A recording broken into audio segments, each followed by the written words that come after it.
Welcome to the Zoe Routh Leadership Podcast, where we share all things people stuff in leadership. Learn from leaders who have done the hard yards and learn from experience.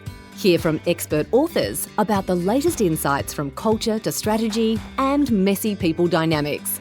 Get tips and insights from multiple award-winning author and leadership expert herself, Zoe Routh. Now, on with the show.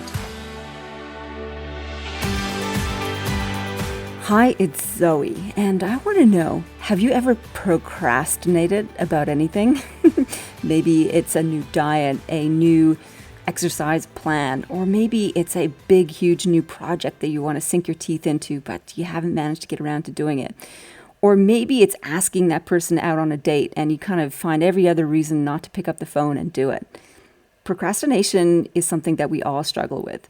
And my guest today is the expert on procrastination. And I think you're going to really love this interview. My guest name is Eric Twiggs. He is an author, a speaker, and a great, fantastic coach. He calls himself the procrastination partner. He's written 2 fantastic books, The Discipline of Now, 12 Practical Principles to Overcome Procrastination. That was a bit of a Pied Piper pickled things. Lots of peas in that one. I'm really excited to read this book. And the next one is One Moment in Time. And that's all about preparing for a life-changing moment. I love what he has to offer. He's got some really pragmatic strategies about what causes procrastination and how to overcome it. And so let's do this thing. He's amazing. All the way from Washington, Eric, I'm so excited to have you on the show. Welcome. Hey, thank you for having me. It's an honor to be on your show. That's very gracious. We've just had a whole bunch of technical issues all on my end. And so I appreciate your patience with finally getting it all set up. This is going to be an amazing conversation. You have a heap of energy, a heap of drive. You are an author. You're the procrastination partner, which I'm so excited about this topic because so many people struggle with procrastination. So let's get a little sense of who you are and how you ended up doing this kind of work, because you did not start in this kind of world at all. I didn't. So I'm your procrastination prevention partner. I'm the author of The Discipline of Now, and I'm the host of the 30-Minute Hour podcast. And I help entrepreneurs and executive leaders to beat procrastination so they can make more money, get more done, and feel more confident. So as far as how I got to this point, really it started in college. It was my senior year at Hampton University here in the United States. And I'm having a conversation with my good friend Donnell. Now, I have to confess, at the time, we were a little different. Like, he was all about his purpose and I was all about the party, right? But he would always give me a hard time and say, Eric, man, you need to get serious. You need to focus on what you really want to do. And I'm like, Donnell, man, loosen up. Are you coming to the fraternity party with me or not? And so several weeks go by and he and I don't talk, but then I get a phone call from his mother informing me that he was killed in a car accident. Oh my goodness. I'm so sorry to hear that. Changed everything for me. It sent me the message that maybe I don't have the time that I think to do the things that I need to do. And that's what started my focus on overcoming procrastination and boosting productivity and really paying attention to how I spend my time. That was really the starting point right there.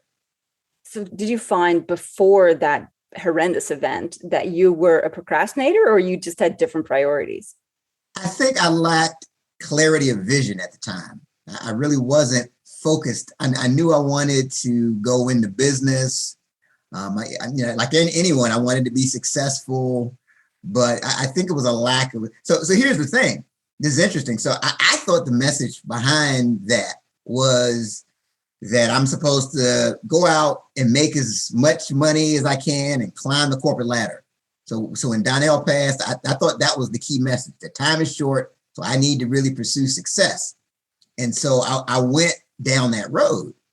And I got to a point where you could argue that I was successful. I got to a point where I was a district manager for automotive facilities. I had 17 automotive facilities that reported to me. I had 500 employees, we're winning awards.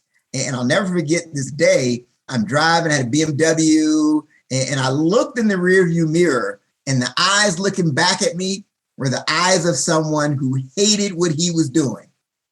I can't understand why. It just sounds like a lot of pressure. It was a lot of pressure, but my takeaway from that was, sometimes having an impact is more important than income. Sometimes that was my I was about to say, depends how much money you've got in the bank account before you can say that, I think. Right. But I was so focused just on the income and climbing the corporate ladder. And what was missing was I didn't feel like I was really making an impact. I didn't really feel like I was serving my purpose. That's an interesting, those kind of epiphany moments are always really interesting. So you had one, which was forced upon you when your friend died. And then you had this other moment where you looked in there. I'm not sure if it was a literal looking in the rear view mirror or a metaphoric one. What was leading up to that point? I mean, you'd climbed the corporate ladder, as you said, you had all these accolades to you. You'd had all the success around you. Was it a little drip by little drip that said, hang on a minute, is this all there is? Or was there a catalyzing moment, a catalyst, an experience that went, this is it, I want something different? Well, I think when I look back, I was always feeling that. When I really look back, I would hit the snooze button every morning. It's this feeling of dread would come over me in the mornings before I had to get up. And I'm like, oh goodness, here we go. I've got to, and I would hit the snooze button, but I didn't really listen to that message of the fact that I really dreaded going in, because again, I was chasing success and chasing the money and everything else. But I think that was the moment in the car was when it kind of clicked for me that, you know what, there's got to be more. Yeah. And so here you are, you're in the middle of mid-stride an amazing career, and you went, there's got to be more. I want to make an impact. How did you go about figuring out what was next and what that impact would look like? Well, I had to do some soul searching. So what happened, the funny thing, I was, at the time, the popular career here was the pharmaceutical sales. Really? A lot of my friends were getting into pharmaceutical sales, working with doctors and all that. That was the job to have. And so I remember I went to a recruiter, and I'm like, I'm thinking, I want to transition to pharmaceutical sales. And he says to me, okay, Eric, why would anybody in their right mind hire you for pharmaceutical sales? That's not in your background. You don't have that. What do you really want to do? And I remember struggling to answer that question. And again, I knew I wanted to make money. I knew, I wanted to be successful in business, but I hadn't really drilled in on a purpose. So what happened, I started to look back at the times when I felt passionate and fulfilled. And it was always around when I was speaking to a group. So there was a time in my career where I was a corporate trainer, where basically people came in and I would always leave that feeling man, you know what? I could just do this all day, every day. I can't believe that people that just get paid just to do this. So that was something. And whenever I would be speaking, maybe at a church event or something like that, I always felt fulfilled. And so that started giving me some clues. I started to realize that I wanted to be an inspirational speaker. That's really kind of where my lane was. After some procrastination, I had probably a 3-year window where I didn't really do anything, because I was talking to myself saying, oh, okay, who's going to bring me in to speak to the company? What am I going to say that hasn't been said? Who do you think you are? Les Brown, come on. So there's a lot of negative self-talk, but finally I ended up joining Toastmasters International. Oh, really? Yeah. And that was the kickoff. Absolutely. So when I got to Toastmasters, I met someone who trained professional speakers. So I took his course, and then one idea he gave me, I paid for his entire course and had money left over. So I said, no, maybe something to this thing. And then I kept getting suggestions to join the National Speakers Association. So I did that. I want to know what was the one idea that paid for itself? Was it the topic or the methodology, or what was that? No, good questions. Here's what he told me to do. He said, Eric, what you need to do is make audio of yourself audio CD of yourself. You do all these great speeches here at Toastmasters. Why don't you just, get a good audio mic, record yourself, transfer it to the audio, and then you can sell it. So I did that. I went to like a trade show and I had my audio, I had, my cover art graphic, and I literally went back empty handed because they were selling like crazy. Really? So that was just the one idea that paid for his coaching. People bought your audio CDs of your speeches. Oh yeah. Yeah. That was at a trade show. The topic was on, overcoming procrastination. And that was confirmation that was my lane. And so the funny thing is whenever I was doing the speeches, I didn't really know what topic I'd be focused on, but every time I spoke, my topics always were around overcoming procrastination, becoming more productive, making the most of your time. And so I started to, people kept saying, that I think that's your thing. And so when I went to this trade show, it was all about overcoming procrastination. And people were like, oh no, I need one for myself. I need one for my dad. I need one for my boyfriend. I need one for my husband. and they were flying off the shelf. That's fascinating. So obviously you've tapped into a big issue for people. Like one of the burning questions I want to know, like if this is your expertise and your experience, and you've talked to so many people about procrastination, and I think all of us have had an experience of avoiding doing the thing that you think you should do or want to do. Why is it that people procrastinate? Well, it boils down to discomfort, right? So typically the root cause of procrastination is there's some level of discomfort that you have with the task. Now, it could be as simple as you just don't like doing it, right? So it's something you just don't enjoy doing it, but it has to be done, but you're going to do everything you can to avoid it. It's called task aversion. So it could be something as simple as that, or it could be something that's fear-based, right? So and I deal with this a lot, especially if it's something that's aspirational and it's going to move you forward. A lot of people I work with procrastinate on those types of tasks. Because you ever think about it, right? Your brain is always trying to protect you. And so when you're stepping outside of the norm or the typical box, a lot of times you start hearing the messages from you. You sure? You want to be careful. And so it can create anxiety. And if you're unaware, that anxiety will cause you to procrastinate and put off what you should be doing. Okay, that totally makes sense to me. So it's like something you don't like or something you're afraid of. So yeah, let's on to the solutions. You've got 2 books, and one of them is specifically oriented around procrastination. What are your secret strategies? Where do people start if it's something aspirational that they want to get onto and they find themselves hesitating from taking the first step? How do you get them sparked up and moving?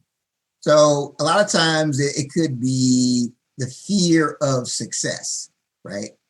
So what is this next level going to mean to me? If I get to the next level, what's going to happen? So a lot of times the fear is, can I measure up to the new expectation?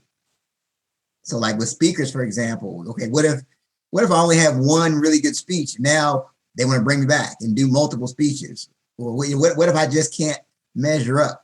And so the solution I work with people on is called be, do, have. So it's, if I can become more, I can do more. And then ultimately, if I can do more, then I can have more.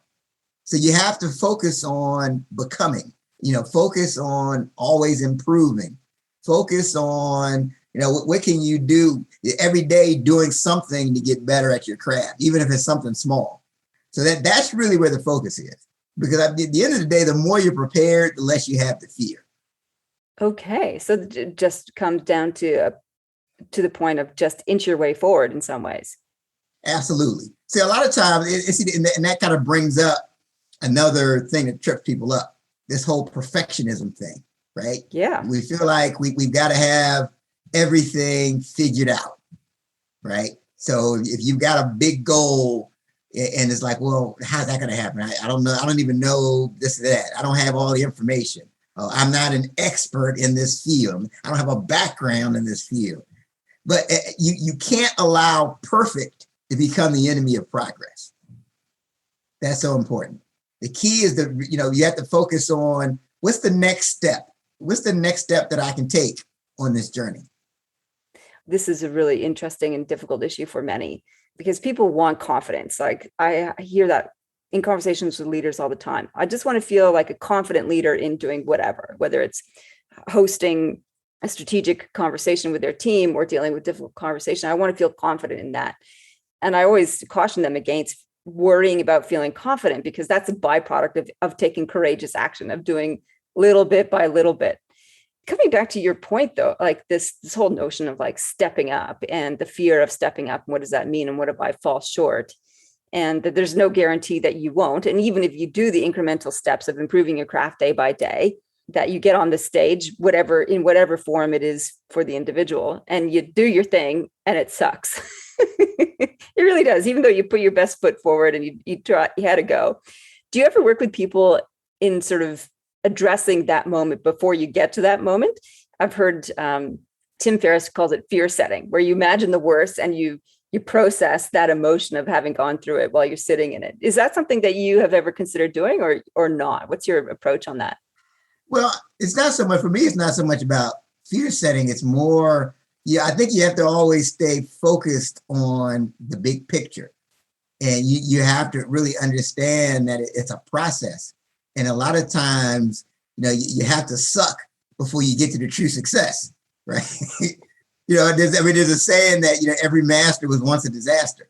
Oh, I love that saying. I haven't heard that before. Every master was once a disaster. That's great. Yeah, so you have to look at it from a big picture standpoint. And a lot of times it's about going out and getting that experience. And the key is it's learning the lesson. What can you learn from that experience so that you can get better the next time? So it's interesting. And it has everything to do with your relationship to failure. And so if there is kind of a front loading thing I do is I help people to factor failure into their success plan. Oh, tell me about that. What does that mean? You have to know going in that you may experience some failure, but that doesn't mean that you have to stop, right? So a lot of people, when they experience failure, their initial instinct is to stop. And it could be something as simple as, okay, I'm setting this goal. I'm going to work out 3 nights a week, right? I'm going to work out 3 nights a week. So if they miss a night and then they start talking to themselves and saying, okay, well, here we go again. I said I was going to do it. I didn't. Oh, well, so much for that. So understanding that you may miss a night, you may eat a cookie when you're supposed to be on your diet, and the cookie's not on your diet. So you have to. So I do help people to understand that failure is a part of it. And it's funny. I had a mentor who he did something weird, right? Remember that Toastmasters organization? He joined like 4 groups at the same time. He's a member of 4 clubs at the same time. And I'm like, why did you join 4 clubs? That sounds crazy. What he said to me was, because I want to quadruple my failure rate. Oh yeah, that sounds painful. Right. But what he's saying is, if I'm failing that much, I'm going to be getting that much better. That's true. Assuming that you can learn from your failures. But you have to have the right mindset. And the other thing is it helps to have a mentor. That was my mentor, but it helps to have a mentor, someone outside of you, or even a coach that can help you with that process. So, let's say your mentor, your coach is watching you perform your speech and you feel like it didn't go well. They can tell you the specific things that you need to improve so the next time it can go better. Yeah, I think that's really helpful. Otherwise, the old internal monologue or dialogue, that voice in your head, can just really take over and beat yourself up. And you stop before you get started, really. And so as you're talking through this, like the scenario I have in my brain right now, because it's front and center for me, is I'm writing a novel and I'm like scared to death that it's going to be terrible and it's going to be a flop and people are going to hate it and I'm going to get all these online criticisms. So this is the voice in my head forecasting all that. And then part of me is like, hang on a minute. Not everybody's going to love it. Maybe it does suck. It's your first one. Keep going. And so there's this battle between the voice of keep going and have a go and progress. And then the other one is like, don't risk it. Don't risk the people who are going to be terrible and mean to you online. I'm like, oh my God. I have a suggestion. Good. What's your suggestion? So a couple of things. In that case, where it's like a fear of criticism, you have to focus. And this is where when I'm working with people, I try to help them with this. You have to focus more on the process than you do the outcome, right? This sounds like a philosophy that I really like. So tell me more. It's about the process, right? So we have no control over the outcome. If you're writing a book, you have no control over who buys it. And I'm saying this as an author because I've thought a lot of the same things at some point. You don't have any control over who buys it, what they think about it, how many stars they give it. All you have control over is your process. So the best thing to do is set a word count, for example. You know what? I'm going to write 500 words a day. And that's all I'm going to focus on. Because I can control either I wrote my 500 words or I didn't, right? Yeah. And then again, you can bring in a mentor, or a book coach or somebody to take a look at it and they can help you. But I think it really helps just to really focus on that specific process. The other thing I've learned, and I've taken this even with my speaking, I'm like the mailman, right? Like the mailman, his job is just to give you the message, right? He doesn't have any control of what you do with the message. If you take the message and throw it away, he's done his job. He's just a messenger, that's all. So as I try to, when I'm with a book or doing a speech, I really want to make sure that I'm delivering the message that I'm led to deliver. And if I know within myself that I delivered the message that I've been led to deliver, I can have peace. I love that. That's really great. Two things in that statement. First of all, the message that you've been led to deliver. That sounds like divine inspiration. What does that mean? Like, how do you find the message that you've been led to deliver? Well, I think if you're talking about purpose, you just really pay attention to your passions and look at the experiences that you have. Look at things that people are always coming to you for.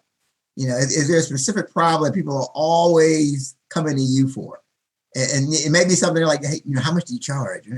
It's that message that you're supposed to have. But if you pay attention, a lot of times you can see that those specific things, those specific themes that keep coming up in your life. Pay attention to struggles that you've overcome. They may have been really painful at the time, but it could be like some people, the loss of a job. It could be a divorce. It could be death of a loved one. It could be, what is that struggle? And then really pay attention to like your passions as well. Like, how do you feel when you're delivering that message?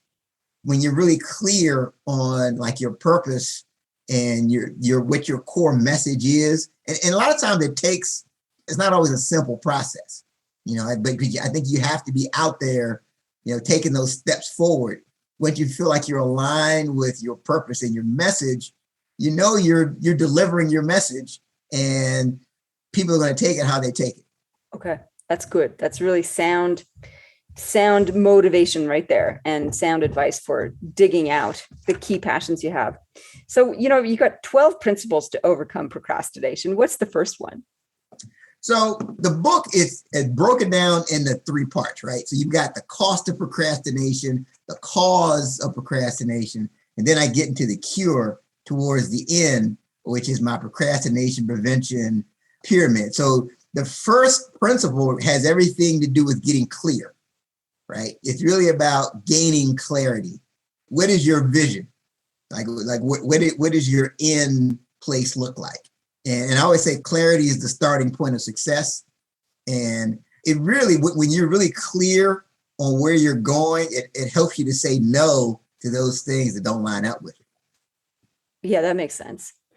So what's the cure piece? I'm sure people are like itching to know. I understand cost and, oh God, I forgot the next one. So cost. So we have the cost, and then it's the causes, and then the cure. Okay, so the cure. Yeah, the cure is my procrastination prevention pyramid. And so the second half of the book, I'm explaining that. And it's 5 levels on the procrastination prevention pyramid. And as you advance through each level, once you get to the top, assuming you take all the action and the steps and everything, you'll find that you're overcoming procrastination. Okay. So what's the first one at the bottom of the pyramid? So at the foundation of the pyramid is attitude. And I have attitude at the foundation of the pyramid because your attitude is the foundation of your success. We're programmed to be negative, right? Your mind is always trying to protect you. Studies show that 80% of the average person's thoughts are negative. Oh, that's depressing. Yeah. I mean, so if you just listen to your mental chatter, it's usually something negative if you're unaware. So we just have this negativity habit. So to offset a bad habit, you have to replace it with a better one, right? So the better one is you really have to start focusing on your wins and focus on the things you have to be grateful for. And so I have people I work with, they'll write a win log. So they'll have like a 3x5 card, a notepad, and their goal is to track their wins throughout the day. So a win is anything that promotes your personal or professional health. It could be, I started my diet, I made it to the gym every day this week, I had a 10% revenue increase, I had a 5-star Google review, wins. And I tell people that the more you write your wins down, the more wins you'll have to write down. And so really you have to be intentional about being positive just to offset just that negativity that we deal with. So the attitude is very important, because if you don't fix that foundation, it's going to be hard for you to move forward. I love this as the win log. I have a similar process called the success journal, but I think your concept of log is better. And in the success journal, I document, as you suggest, wins that are outcome based, got a 5-star review, got a sale, etc., as well as process wins. Did this thing contributing towards the end, like worked out or meditated. So in themselves, they don't necessarily are an outcome, but they lead towards an outcome. I love that as a log, because it sounds like it's accumulative, which is different to success journal, which is just documentation. I think that was my epiphany for today so far. That's awesome. So attitude is the starting point. So the title of one of your books is you've got 2, right? Discipline of Now? Yeah, the one book is The Discipline of Now. Yeah. And then the other one is your one moment in time, preparing your life for your defining moment. Oh my God, what a powerful title. Can you tell me a little bit about that one? So what is that book about? So that one is about, you know how you see somebody, they do something and they have this breakthrough performance, and now they're discovered, now like their life just changed. They have this one life-changing moment, right? And now they're famous. Like the example that comes to mind here in the United States, you know, we had the former president, Barack Obama. He was like a senator. At the time, he might have even been a congressman. And he did this speech that everybody just loved. And after his life just changed after that. I mean, one minute he was kind of an unknown congressperson. And then after that, he was just on the national scene, went on to become president of the United States. And most people think that speech changed everything for him. And so that's kind of that defining moment, and you have to prepare for it. So the theme of the book is that just doesn't happen, right? You don't just get to that moment without, you have to be, proactive, and you have to be taking certain steps, and then you have to be positioned in your passion. And when you do that over time, that's when you have that and what I've seen, that defining moment can take anywhere from 10 years or more. A lot of times the people you see that have that, they seem like they catch that big break and then everything changes for them. They've been at their craft for 10 years. You didn't see that part. You just see the part where they're standing at the top of the mountain, getting the Academy Award, getting the trophy. So that's what the book is, to help you to prepare your life for your defining moment. Oh, I love it. Prepare your life for your defining moment. That's just lovely. And thinking about Barack Obama and having read Michelle Obama's book and a couple of Obama's autobiographies, yeah, there's a lot of hard work that went into the crafting of who Barack Obama is and his career. And you're right. It wasn't just all of a sudden he stumped up and he gave a great speech. Like, he worked at his speeches. He read a lot. Like, he really worked on his delivery and his message and honed it and honed it and honed it. And I think that's a lovely observation. preparing your life for your defining moment. Oh God, that sounds fantastic. The whole point is to give, what I want people to have is hope and be inspired. You know, it's easy. Like, let's say if you do a podcast and you it seems like you're churning out these episodes, you're doing this, you're doing that, to know that you just never know where this is going. You know, that's why you just have to keep at it. Because you never know, one day you can be on this huge stage and you'll look back at the time or the years where it seemed like you were grinding away by yourself. Yeah, I've had many moments like that. So have I. Yeah, absolutely. Yeah, I love it. So this idea of discipline of now and leveraging the present moment, what's your philosophy and take around that? So what is your relationship to the idea of now? The reason I came up with the title, The Discipline of Now, one of the reasons anyway, is I have a unique perspective, right? So I've done over 28,000 plus coaching sessions. I've had 500 employees working for me. So I start to notice some things, right? You can have somebody who is a good performer and you can have someone who's a great performer. And in most of the time, they have a similar level of know-how. They know a lot of the same things, but the difference between the good and the great is the great, they have this ability to do the things they need to do, whether they feel like it or not, right?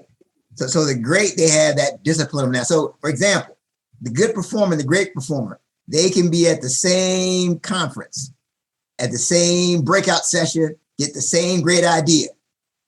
If I talk to the good person, I'll say, hey, so did you implement that idea? Oh yeah, no, that's right, I forgot about that. But the person who gets great results, the first thing they do when they get back is they put that idea into action. It's just that little difference. And that person has that discipline of now. That's really powerful. I'm thinking about all the workshops I've attended, and the ones that have made a difference to me are exactly what you've said. You know, you take those little nuggets of information, you take them out of whatever notebook that you've taken them, and you put them into your diary to action. Like you take the next baby step, because some of the ideas are huge, right? So, and it's like I can't get this done in 10 minutes. It's going to take 6 months or 12 months to implement it. But then you can drip feed and take little baby steps towards it. I love that. So if that's the main difference you've seen out of all the people that you've come across, that is sort of just take that baby step, nudge forward. That's such a message of encouragement, isn't it? It's just like, just nudge ahead. Absolutely. And I call it a discipline because it's a learnable skill, right? You know, people say all the time, oh, Eric, you don't understand. I always procrastinate. Oh, I'm such a procrastinator. But just because you procrastinated yesterday doesn't mean you're going to procrastinate today. Yesterday ended last night. You can make a different decision. You can decide to move in a more disciplined fashion towards your goal. Yeah. So who you were yesterday doesn't define who you are today. And it does take sometimes a lot of effort to overcome who you were because of the ingrained patterns and that persistent voice that's got the replay button on it going all the time. And yet there's every day, every moment's a chance to do something a little bit differently. So I like that. The power of now is always a useful thing. It's like in every choice, in every moment, you have the power to choose your future self or your old self, depending on which way you want to drive your car. These ideas of procrastination, like all my leaders have teams and they want high performing teams. That's the theme for the podcast for this quarter. How can we take these concepts and apply it in a team context? Well, again, I think from a team context, I think you have to find different ways to say the same thing, right? If it's a team, you can't hope to think that, you just put it out there one time and everybody's just going to go. And I think you have to just consistently keep the message in front of people, and just find different ways to say the same thing and recognize people that are demonstrating it, show examples. And I think if you're the leader of the team, you have to embody it. It's almost like your kids are looking at what you do a lot closer than what you say, right? So you really, if you're the leader of the teams, like you have to look in the mirror and you have to make sure that you're the embodiment of what you're trying to get across. So for example, maybe an example. So I lead several teams in the different businesses that I'm a part of. And one of the things I do is every day I send out a morning motivation. It's a video, I've got a quote of the day. I send this out every day. And I hope some of the people on my team are listening to this. They don't understand why I'm doing this. But here's the thing. The reason I'm doing that is because I'm trying to demonstrate consistency, right? I want you to see what consistency looks like. Consistency, discipline is one thing for me to say, you know what? If we want to succeed, we all have to be disciplined. We want to succeed, we all have to be consistent. But it's another thing for them to see the consistency example. So that's just one of the things I just picked up over the years of leading people or being in a leadership role as it relates to a team, how you really have to be the embodiment of whatever you want people to do. That's really motivating, inspiring every day. Yeah. To demonstrate consistency. It's not just about, drip feeding inspiration. It's to demonstrate consistency and persistence. That's fabulous. I think that's a really useful takeaway for people. Eric, what's next for you? Just continuing to grow and just continuing to evolve and get to the best version of myself. That's really, I'm just trying to always become a better version of myself. That's really the big thing. And I feel like if I'm doing that, then I think ultimately the result that I aspire to are going to be there. But I'm always trying to get around people who, so here's the thing, like every day I'm trying to either, at the same time, I want to create distance and I want to close distance, right? So I want to create distance between people who may not be on the same development level that I'm on, but I also want to close distance from the people that are ahead of me. And so every day I'm trying to do something to, like I say, I want to create distance and I want to close distance.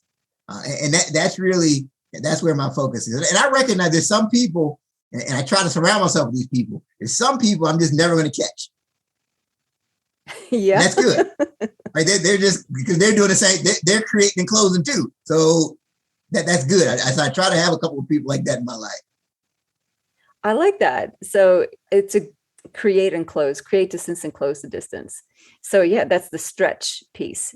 One of the suggestions I've had, I'm curious about your perspective on this before we wrap up, is, and maybe it comes back to your win log, and that's demonstrating that you've closed the distance. And it's Dan Sullivan, and he talks about the gap and the gain, and that sometimes we always want to have the create the distance, the gap, this vision of what's next in the stretch piece. If that's all we focus on, then we can feel deflated because we never live up to our ideal. Like you said, there's always somebody ahead who's edging ahead of us. And so he says that if we are to manage our confidence and our positivity, we need to look backwards and see how far we've come. Is that something, do you have a philosophy around that yourself? Yeah, I think we shortchange ourselves, right? Because it's easy to say, "Oh, okay, I'm not there yet." Oh man, I wanted to be a New York Times best-selling author, but hey, you've written 5 books. Yeah, let's look at how you come, and I think you have to be careful when you're looking at yourself. That's where like you said, that's where the wins come in.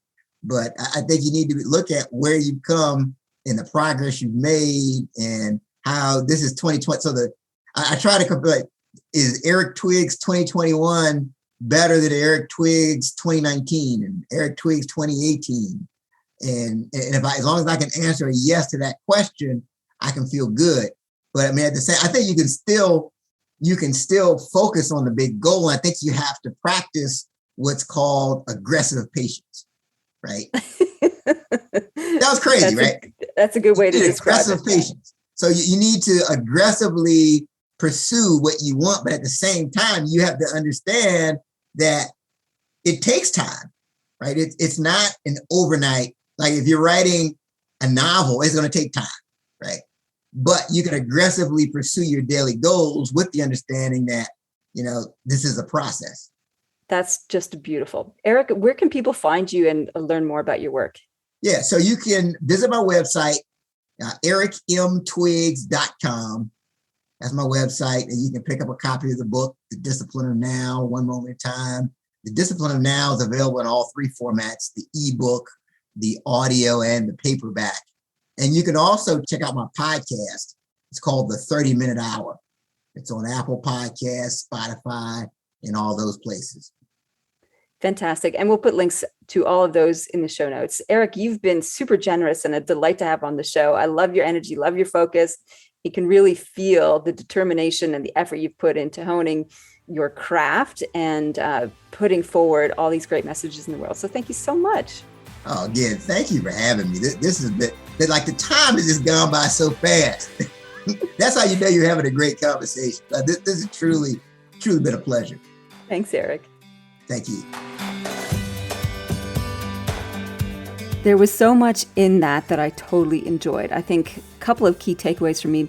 One absolutely is going to be the win log and just documenting your process wins and your outcome wins so that you have this sense of accumulation and momentum in your inching your way forward through to success. I think that's a really big one.